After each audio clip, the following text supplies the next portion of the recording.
জলের ভাপে আটা কুলচা বানিয়ে নিতে পারবে খুবই সহজে। এতটাই ফ্লেভারফুল হবে যে রোজ রোজ বানিয়ে খেতে মন চাইবে। আর এইভাবে বানালে ঘন্টার পর ঘন্টা হয়ে থাকবে তুলোর মতো নরম তুলতুলে, আর খেতে হবে দারুণ সুস্বাদু। তো এই আটা কুলচা বানানোর জন্য লাগবে আটা। তো এখানে গমের আটা নিয়েছি, তোমরা চাইলে ময়দা দিয়েও বানিয়ে নিতে পারো। তো একটা কাপের মাপ করে 1.5 কাপ মতো আটা নিয়েছি। তোমরা নিজেদের প্রয়োজন বুঝে আটার পরিমাণটা বাড়িয়ে বা কমিয়ে নিতে পারো। এখন দিয়ে দিতে হবে স্বাদ মতো 1/2 চামচ নুন, আর দিয়ে দিতে হবে 1/2 চামচ চিনি, তার সঙ্গে দিতে হবে 1/2 চামচের একটু কম খাবার সোডা, আর 1 চামচ বেকিং পাউডার দিতে হবে। এখানে খাবার সোডার পরিমাণটা বেকিং পাউডারের তুলনায় কিন্তু কম দেবে। আর দিচ্ছি 1 চামচ তেল, তারপর দিয়ে দিতে হবে বড় চামচের 2 চামচ টক দই। অবশ্যই এখানে টক দইটা ব্যবহার করবে, তাহলে কুলচাগুলো একদম পারফেক্ট হবে। হাত দিয়ে একটু সময় নিয়ে এইভাবে ময়ান দিয়ে নিতে হবে। 3 থেকে 4 মিনিট ধরে ঠিক এইভাবে ময়ান দিয়ে নিয়েছি। এবার অল্প অল্প করে জল অ্যাড করে একটা নরম ডো বানিয়ে নিতে হবে। এই আটার ডোটা খুব বেশি শক্ত করা যাবে না, একটু নরম করেই বানিয়ে নিতে হবে। ঠিক এইরকম চিটচিটে আঠালো এই ডোটা এখন ঢাকা দিয়ে রেস্টে রেখে দিচ্ছি কিছু সময়ের জন্য। ততক্ষণে সেদ্ধ আলু নিয়ে নিতে হবে, তারপর একটা গ্রেটার দিয়ে ঠিক এইভাবে গ্রেট করে নিতে হবে। এখানে যে পরিমাণে কুলচা বানাবে সেই হিসাব করে সেদ্ধ আলু নিতে হবে। আলুগুলো গ্রেট করা হয়ে গেছে, এবার এর মধ্যে মশলা অ্যাড করতে হবে।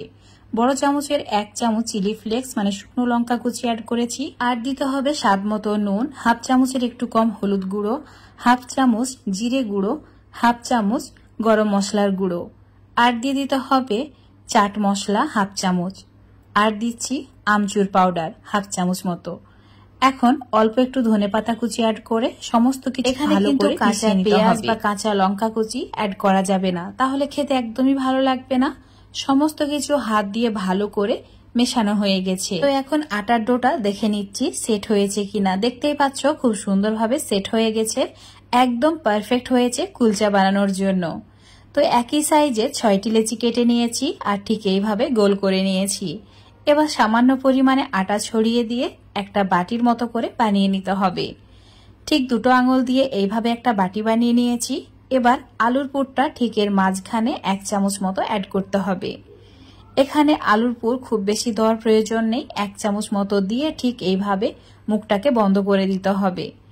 তারপর একদম চ্যাপটা করে নিয়ে বেলে নিতে হবে। আর এই কুলচাগুলো একটু লম্বা করেই বেলতে হবে, দেখতে অনেক বেশি লোভনীয় লাগবে। এটা কিন্তু গোল করে বেলা যাবে না, অল্প একটু আটা ছড়িয়ে দিয়ে এইরকম লম্বা করে বেলে নিয়েছি। এখন এর মধ্যে দিয়ে দিতে হবে সামান্য পরিমাণে সাদা তিল, আর দিয়ে দিতে হবে কালো জিরে, অল্প একটু ধনেপাতা কুচি। এখানে তোমরা কসুরি মেথিও অ্যাড করতে পারো, ফ্লেভারটা ভালো আসে। এখন আরো একবার বেলে নিতে হবে, তাহলে এটা রেডি হয়ে যাবে ভাজার জন্য। তো ভাজার জন্য আমরা তেল ইউজ করব না, ফ্রাই প্যানের মধ্যে জল দিয়ে দেব। এভাবে জলটা ফুটতে শুরু করলে দিয়ে দিতে হবে কুলচাটা। তারপর চুলোর ফ্লেমটা হাই করে রেখে ঢাকা দিয়ে দিতে হবে কিছু সময়, যতক্ষণ না এটা ফুলে উঠছে।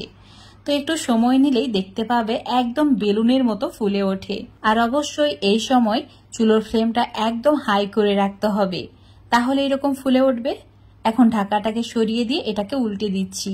নিচের সাইডটা দেখো খুব সুন্দরভাবে কুক হয়েছে। এবার সামান্য পরিমাণে ঘি ব্রাশ করে নিতে হবে, উল্টে দিয়ে অপর সাইডেও ঘি ব্রাশ করে নিতে হবে। তোমরা চাইলে ঘি বা তেল যেটা ইচ্ছা সেটাই ব্রাশ করে নিতে পারো। আর একইভাবে সবগুলো সেঁকে নিতে হবে। দেখতেই পাচ্ছ কুলচাগুলো কতটা লোভনীয় হয়েছে, আর ভেতরটা এতটাই ফ্লেভারফুল যে কোনো তরকারি বা চাটনির প্রয়োজন হয় না। আজকের এই আটার কুলচা রেসিপিটা যদি তোমাদের ভালো লেগে থাকে অবশ্যই বাড়িতে এইভাবে একবার বানিয়ে খেয়ে দেখবে। আর খেতে ভালো লাগলে লাইক শেয়ার কমেন্ট করে দেবে। ফেসবুক পেজ থেকে দেখলে পেজটাকে ফলো করে নেবে, ইউটিউব থেকে দেখলে চ্যানেলটাকে সাবস্ক্রাইব করে রাখবে আরো এরকম রেসিপিগুলো পাওয়ার জন্য। তো বন্ধুরা অবশ্যই এভাবে একবার কুলচা বানিয়ে খেয়ে দেখবে।